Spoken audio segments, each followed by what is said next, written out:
জানো তো, যেহেতু হাতে গোনার কিছু দিন পুজোর, তো তাই ভাবলাম চলো ঘরটা আজকে সাফ সাফাই একটু করেই নিই। আর নোংরাও হয়েছিল। আর সাফ করতে গিয়ে আমি অনেক দিনের রাখা একটা গিফট খুঁজে পেয়েছি। গিফটটা দিয়েছি প্রায় 2 বছর হয়তো হয়েই গেল। তো যেহেতু আজকে ঘরটা সাফ সাফাই করছিলাম, তো জিনিসটা খুঁজে পেলাম। আর এই কাছের গিফটগুলো হচ্ছে আমাকে, জানো তো, বিয়ের সময় আমি যখন বাড়ি গিয়েছিলাম একজন দিয়েছিল। তো সে আইসক্রিম খাওয়ার জন্য দিয়েছিল, যদি বাড়িতে আর আইসক্রিম খাওয়া হয়নি ভেঙে যাওয়ার ভয়ে।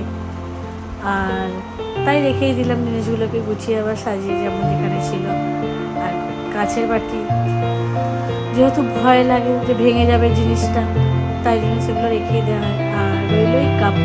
এই কাপটা না আমার ননদ পাঠিয়েছিল হচ্ছে আমার অ্যানিভার্সারিতে, আমাকে আর রবিকে। তো কাপটা এমন গুছিয়ে রাখা হয়েছিল যার জন্য আর খুঁজেই পাইনি। আর ওর ভিতরে একটা চকলেটও ছিল, যেটা আমরা আজকেই বার করলাম 2 বছর পর। প্রায় চুল ঝাড়া প্রায় কমপ্লিটই হয়ে গেল বলবো। তো টেবিলটাও একটু গুছিয়ে নিলাম, কাপড়টা চেঞ্জ করে নিলাম। তারপরে এবার ভাবলাম চলো ঝাড়টা দিয়ে দিই, দিয়ে ঘরটা একটু মুছে নেবো।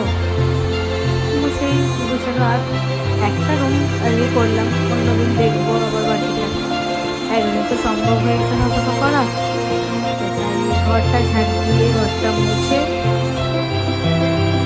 তোমাদেরকে একবার লাস্ট দেখিয়ে দিই কেমন পরিষ্কার করলাম। করে তারপরে এবার চলে গেছি